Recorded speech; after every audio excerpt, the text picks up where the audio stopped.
Hello and welcome students, Gyanjyoti coaching সেন্টারের পক্ষ থেকে তোমাদের সকলকে আরও একবার স্বাগত। আজকে আমি তোমাদের সামনে MDC2 mental health and hygiene এটা নিয়ে একটি টপিক তোমাদের সামনে আজকে আমি আলোচনা করছি। এই আজকের টপিকটির নাম হলো মানসিক চাপ নিয়ন্ত্রণের কৌশল। দেখো, মেইন টপিক হচ্ছে আমাদের মানসিক চাপ নিয়ন্ত্রণের কৌশল, এবং এটার মধ্যে কিন্তু 12 রকমের কৌশলের কথা বলা হয়েছে যে কীভাবে আমরা আমাদের যে মানসিক চাপগুলো আছে সেগুলোকে নিয়ন্ত্রণ করতে পারবো। দেখো, মানসিক চাপটা কি জিনিস, আমাদের এই যে ডে টু ডে লাইফ যেটা আসছে সেখানে নানান ধরনের, যারা শিক্ষার্থী আছে তাদের পড়াশুনো, যারা কর্মজগতে ঢুকে গেছি তাদের কর্মের ক্ষেত্রে, ঠিক আছে, প্রত্যেকের জীবনেই কিন্তু আমরা কম বেশি দেখি যে মানসিক চাপ কিন্তু রয়েছে। এবং এটা কখনোই আমরা পুরোপুরি ডিনাই করতে পারবো না যে আমাদের জীবন থেকে মানসিক চাপ যে স্ট্রেস থাকে সেটা পুরোপুরি শেষ হবে, সেটা কখনোই শেষ হবে না। কারণ আমাদেরকে এই জীবনে চলার পথে নানান ধরনের পরিস্থিতির কিন্তু সম্মুখীন হতে হয়, এবং সেখান থেকে প্রত্যেকটা পরিস্থিতি কিন্তু এরকম কখনোই আমাদের সামনে আসে না যে প্রত্যেকটি পরিস্থিতি আমাদের মনের মতন হয়, তাই তো? কখনো কখনো আমাদের কিন্তু পরিস্থিতির বিপরীতে গিয়েও কিন্তু কাজ করতে হয়, এবং সেখান থেকে কিন্তু আমাদের একটা চাপ, একটা স্ট্রেস তৈরি হয়। তো সেজন্য পুরোপুরি যে আমরা মানসিক চাপটাকে শেষ করে ফেলতে পারবো সেটা কোনো দিনই সম্ভব নয়, কিন্তু হ্যাঁ, আমাদেরকে কিছু কৌশল আছে, যেগুলো উপায় আছে, যেগুলোর মাধ্যমে কিন্তু এই মানসিক যে চাপ যে আছে সেটাকে কিন্তু আমরা অল্প কিছু হলেও কন্ট্রোলে আনতে পারি, নিয়ন্ত্রণে নিয়ে আসতে পারি। দেখো, 1 নম্বরে কি আছে? সচেতনতা বৃদ্ধি। আমি পুরো 12টা পয়েন্ট একবার বলে দিচ্ছি, তারপর প্রত্যেকটি আলোচনা করিয়ে দিচ্ছি, ঠিক আছে? 1 নম্বরে আছে সচেতনতা বৃদ্ধি, 2 নম্বরে আছে ধনাত্মক চিন্তনে উৎসাহ বৃদ্ধি, 3 নম্বরে অপ্রয়োজনীয় প্রতিযোগিতাকে এড়িয়ে চলা, 4 নম্বরে আচরণ সম্মততা বজায় রাখা, 5 নম্বরে নিজের সীমাবদ্ধতা সম্পর্কে ধারণা, নাম্বার 6 রয়েছে নিয়ন্ত্রিত জীবনের ধরন, 7 নম্বরে বন্ধুত্ব স্থাপন, 8 নম্বরে রয়েছে সঠিক সময় জ্ঞান তৈরি, 9 নম্বরে রয়েছে বাস্তবধর্মী লক্ষ্য নির্ধারণ, 10 নম্বরে রয়েছে কাজের গুরুত্ব নির্ধারণ, 11 নম্বরে দীর্ঘ সময় কাজ না করা, এবং 12 নম্বরে রয়েছে উদ্বেগকে নিয়ন্ত্রণ করার কৌশল। এবার একটা একটা করে আমি আলোচনা করিয়ে দিচ্ছি, ঠিক আছে? দেখো, প্রথমে যেটা আছে সচেতনতা বৃদ্ধি। এই জিনিসটা কি? এটা হচ্ছে যে মানসিক চাপ যেটা আছে সেটা নিয়ন্ত্রণের জন্য কিন্তু সচেতন হতে হবে। আমরা যতটা সচেতন হব আমাদের মানসিক চাপটা কিন্তু ততটাই নিয়ন্ত্রণে আসবে। আমাদেরকে নিজেদেরকে জানতে হবে যে আমাদের মধ্যে কোন কোন জিনিসগুলোর খামতি রয়েছে, ঠিক আছে, কোন কোন জিনিসগুলোর খামতি রয়েছে, বা নিজের ইচ্ছা, আমাদের যে সমস্ত চাহিদাগুলো রয়েছে সেগুলো সম্পর্কে যদি আমরা সচেতন থাকি তাহলে কি হবে, আমাদের মানসিক চাপ কিন্তু অনেকটাই কন্ট্রোলে আসবে। মনে করো তোমার মধ্যে কিছু খামতিগুলো আছে এবং সেটা তুমি নিজেই উপলব্ধি করতে পারছো যে আবার এই জিনিসগুলোর মধ্যে এই রকমের খামতিগুলো আছে, সেগুলো কিন্তু আমাকে পূরণ করতে হবে। বা আমার কিছু এমন চাহিদা আছে যেটা হয়তো দেখা যাচ্ছে আমার সামর্থ্যের বাইরে, সেরকম চাহিদা যখন তুমি রাখবে তখন কিন্তু তুমি সেই চাহিদা যখন তোমার পূরণ হবে না তখন তুমি কিন্তু আবার সেই মেন্টাল স্ট্রেসে ভুগবে। সেজন্য এই জিনিসগুলোর প্রতি কিন্তু তোমাকে সচেতন থাকতে হবে। 2 নম্বরে রয়েছে ধনাত্মক চিন্তনে উৎসাহ বৃদ্ধি। দেখো, কোনো একটি কাজ বা কোনো একটি জিনিস সেটাতে কিন্তু অবশ্যই ভালো দিকও থাকবে, খারাপ দিকও থাকবে। কখনোই এরকম কোথাও হয় না যে কোনো একটা জিনিসের শুধুমাত্র সেটার ভালো দিকই রয়েছে, ভালো দিকটাই রয়েছে, বা কোনো একটা জিনিসের কখনো এরকম হয় না যে সেই দিকটা শুধুমাত্র খারাপ দিকগুলো রয়েছে, তাই তো? ভালো এবং খারাপ দুটা চিন্তাই কিন্তু তোমাকে করতে হবে। তো এটা হচ্ছে তোমাদের ধনাত্মক চিন্তনে উৎসাহ বৃদ্ধি। 3 নাম্বার রয়েছে অপ্রয়োজনীয় প্রতিযোগিতাকে এড়িয়ে চলা। অপ্রয়োজনীয় প্রতিযোগিতাকে এড়িয়ে চলা মানে হচ্ছে মানসিক চাপ আমাদের কোথার থেকে আসে। এখন দেখো, আমরা যেই ধরনের লাইফস্টাইলটা মধ্যে দিয়ে যাচ্ছি সেখানে কিন্তু প্রতিযোগিতা ভীষণভাবে রয়েছে। পড়াশোনার ক্ষেত্রে বলো, কাজের ক্ষেত্রে বলো, বা সামাজিক যে কোনো রকমের কাজ বলো, সব জায়গায় কিন্তু আমরা দেখছি যে একটা কম্পিটিশন কাজ করছে।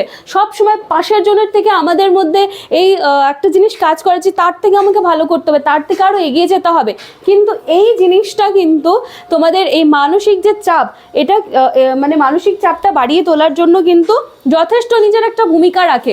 সব সময় আমাদেরকে এটাই মনে রাখা উচিত যে আমাদের প্রতিযোগী অন্য কেউ হবে না, আমাদের প্রতিযোগী আমরা হব।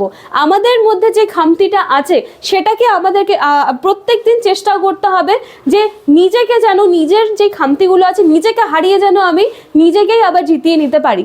সেজন্য অপ্রয়োজনীয় প্রতিযোগিতা আমাদের করা উচিত নয়। মনে করো তোমার যেইটুকু সামর্থ্য আছে তুমি তোমার সামর্থ্য অনুযায়ী ততটাই চেষ্টা করছো। তুমি যদি পাশের একজন কাউকে দেখছো যে সে আজকে তো মানে তুমি ধরো যেই বয়সটার মধ্যে দাঁড়িয়ে আছে, তোমার পাশের যে আছে ব্যক্তি সেও কিন্তু একই বয়সের, কিন্তু দেখতে পাচ্ছ যে সে হয়তো অনেকটা এগিয়ে গেছে জীবনে, কিন্তু তুমি সেই তুলনায় এগোতে পারছো না।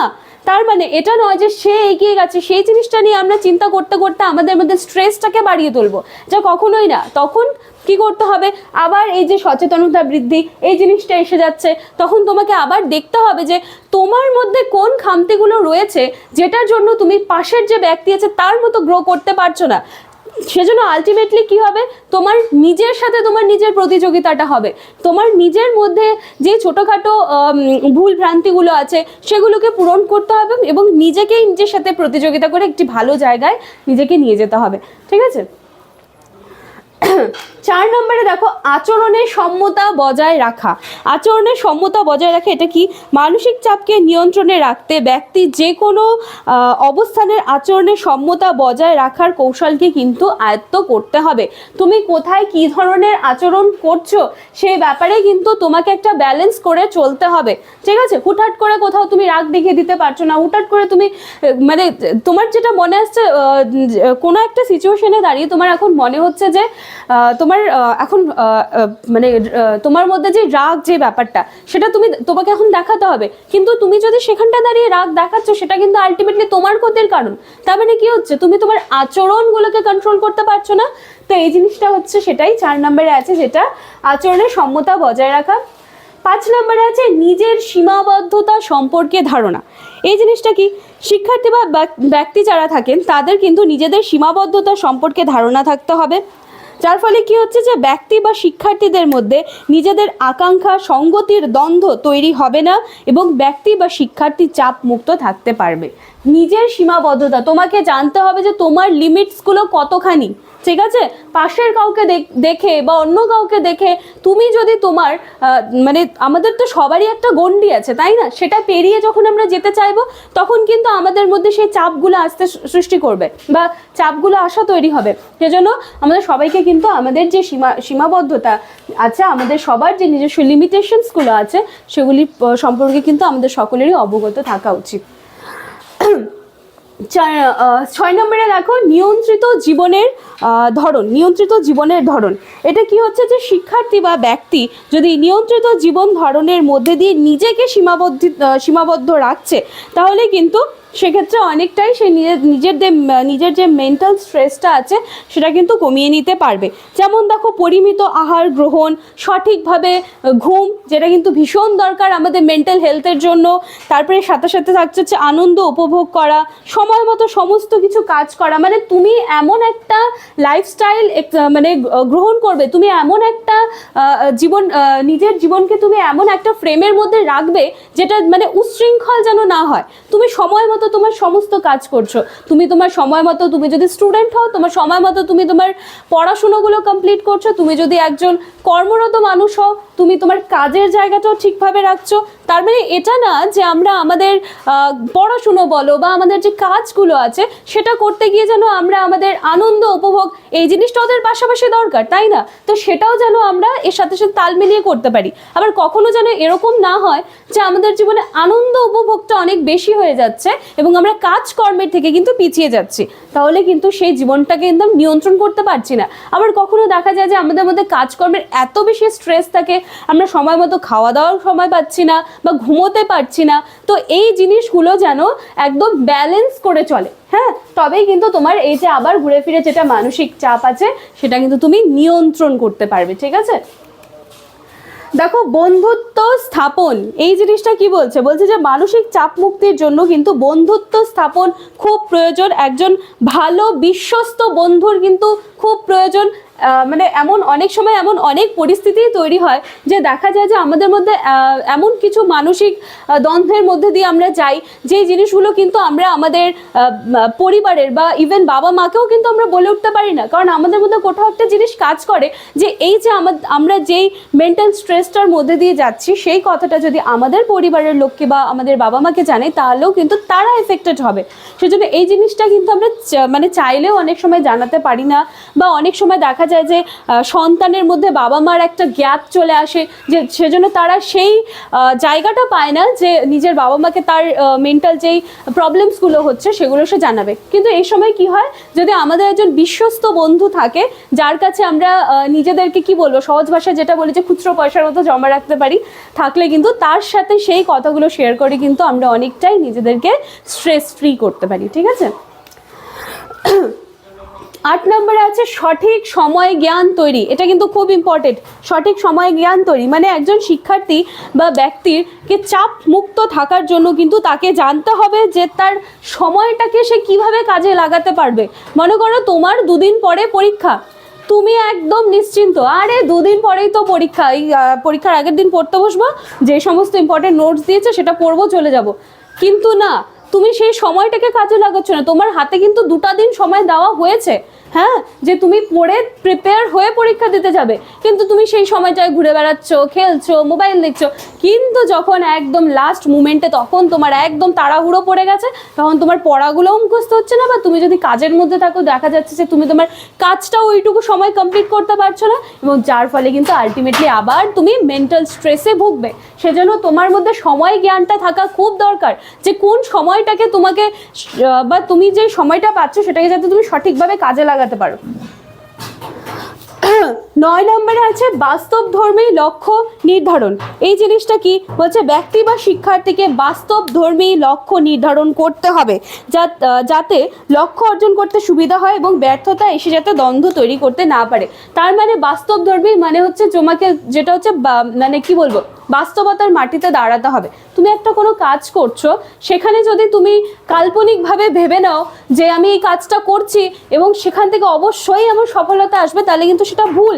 তুমি যখন কোনো একটা কাজ করছো তখন কিন্তু তোমার মেন্টালি তোমাকে সেভাবেই প্রিপেয়ার হতে হবে যে তুমি যেই কাজটা করছো সেখান থেকে আইদার তুমি একটা ভালো রেজাল্ট পাবে, অথবা তার অপোজিট কিন্তু খারাপ জিনিসটাও তোমাকে পেতে হতে পারে। তোমাকে সেজন্য সেইভাবে তৈরি হতে হবে। তো সেটা হচ্ছে বাস্তবধর্মী লক্ষ্য নির্ধারণ। কারণ কখনোই আমরা এটা একদম শিওরভাবে বলবো না যে আমি একটা কাজ করছি এবং সেখান থেকে আমি সাকসেসফুল হবই, হয়তো আমি সেখান থেকে ফেইলিয়ার পাবো বা আমি সেখান থেকে সাকসেসফুল হব। সেজন্য যখন আমাদের মধ্যে ব্যর্থতাটা আসবে তখন যেন আমাদের মধ্যে সেই মানসিক চাপটা তৈরি না হয়। যদি আমরা আগের থেকে সেই মেন্টাল প্রিপারেশন নিয়ে নিতে, চলো আমি একটা কাজ করছি, হতে পারে এটা আমি ভালো করব, কিন্তু এখান থেকে আমি ভালো ফলও পেতে পারি বা খারাপ ফলও পেতে পারি, এই মেন্টাল মানে কি বলবো, যে এরকম ধরনের কনসেপ্টটা নিয়ে যদি তোমার একটা কাজ শুরু করো, তাহলে কিন্তু দেখবে তুমি যদি হেরেও যাচ্ছ কোনো প্রবলেম নেই, তুমি আবার দ্বিতীয়বারের জন্য চেষ্টা করবে। ঠিক আছে, 10 নম্বরে আছে কাজের গুরুত্ব নির্ধারণ। কাজের গুরুত্ব নির্ধারণ এই জিনিসটা কি, মানুষের জীবনে একই সময় অনেক ধরনের কিন্তু কাজের চাপ আসতে পারে। সেজন্য মানুষ বা ব্যক্তি বা শিক্ষার্থীকে শিখতে হবে যে কোন সময় কোন কাজটিকে সঠিকভাবে তুমি করতে পারবে। যাতে অনেকগুলো কাজ তুমি নিয়ে বসে গেলে এবার দেখা যাচ্ছে যে তুমি কোনো কাজের সাথে কোনো কাজকে তাল মিলিয়ে চলতে পারছো না, তোমার একদম সব তালগোল পাকিয়ে গেছে। এই জিনিসটা যেন না হয়, তোমাকে বুঝতে হবে যে এই সময় আমি এই কাজটা করবো, এটা শেষ হয়ে গেলে সেটা করবো, এটা করবো। ঠিক আছে, তার মানে তোমাকে একটা সমতা বজায় রাখতে হবে। 11 নম্বরে আছে হচ্ছে দীর্ঘ সময় কাজ না করা। একঘেয়েমি, যেটা মানে অনেকক্ষণ ধরে তুমি একটা কাজ করছো বা অনেকক্ষণ ধরে তুমি পড়ছোই, কিন্তু কি হবে তখন একঘেয়েমি একটা ব্যাপার চলে আসে, যার ফলে আমাদের তখন কি হচ্ছে সেই কাজটার করতে ইচ্ছে করে না, যে কতক্ষণ ধরে একটাই জিনিস করে যাচ্ছি, এটার মধ্যে আমি কোনো নতুনত্ব খুঁজে পাচ্ছি না। ঠিক আছে, তো একঘেয়েমি যাতে না আসে এই জিনিসটার জন্য হচ্ছে দীর্ঘ সময় কাজ না করা। তুমি কিছুক্ষণ কাজ করো, তারপরে আবার মনে করো 5-10 মিনিটের একটা ব্রেক নাও, আবার 25 মিনিটস করে কাজ করো। ঠিক আছে, এইভাবে কাজ করলে কি হবে যে তুমি যে কাজটা করছো সেটা করার জন্য আবার পুনরায় এনার্জি পাচ্ছ এবং দেখবে যে কাজটা করতেও তোমার বেশ ভালো লাগছে। 12 নম্বরে আছে উদ্বেগকে নিয়ন্ত্রণ করার কৌশল। হ্যাঁ, লাস্টে আছে হচ্ছে উদ্বেগকে নিয়ন্ত্রণ করার কৌশল। দেখো শিক্ষার্থীদের মধ্যে এই জিনিসটা কিন্তু খুব বিশেষ করে দেখতে পাওয়া যায় যে তাদের মধ্যে উদ্বেগের সৃষ্টি হয়। উদ্বেগটা কি জিনিস, মনে করো যে পরীক্ষার আগে তারা অনেক বেশি স্ট্রেস নিয়ে ফেলে যে পরীক্ষায় কি আসবে, কি ফলাফল হবে, এই নিয়ে তাদের মধ্যে কিন্তু অনেক বেশি উদ্বেগের কাজ করে। সেজন্য কিন্তু এখানে যেটা বলা হয়েছে যে তাদের এই উদ্বেগকে তারা কি করে নিয়ন্ত্রণ করবে, কিভাবে তারা পরীক্ষা দিতে যাওয়ার আগে নিজেদেরকে স্ট্রেস ফ্রি রাখবে। শুধুমাত্র পরীক্ষা না, শিক্ষার্থীদের ক্ষেত্রে পরীক্ষার এক্সাম্পলটা আসবে, এবং যারা কর্মরত মানুষরা রয়েছেন তাদের ক্ষেত্রেও কিন্তু মানে একই দেখা যায় যে বিভিন্ন ধরনের কাজ হয়ে গেল বা তাদের বিভিন্ন রকম, মনে করো যে খুব ইম্পর্টেন্ট একটা মিটিং আছে, তার আগে কিন্তু তারা ভীষণভাবে নার্ভাস হয়ে পড়ছে। হ্যাঁ, তাদের এই জিনিসটাকে কিন্তু তাদেরকে নিয়ন্ত্রণ করতে জানতে হবে। তো এই ছিল তোমাদের মানসিক চাপ নিয়ন্ত্রণের কৌশল। 12টা যেটা পয়েন্ট ছিল আমি সেটা আলোচনা করিয়ে দিলাম। আশা করছি তোমরা বুঝতে পারছো। পুরো ভিডিওটি ভালো করে দেখে নেবে, ভীষণ ইজি একটা টপিক, ভীষণ রিলেটেবল একটা টপিক, ঠিক আছে? ভিডিওটি ভালো করে দেখে নেবে, ভালো লাগলে লাইক, কমেন্ট, শেয়ার, সাবস্ক্রাইবের আশা রাখলাম। আজকের ভিডিও এইটুকুই থাকছে। Thank you.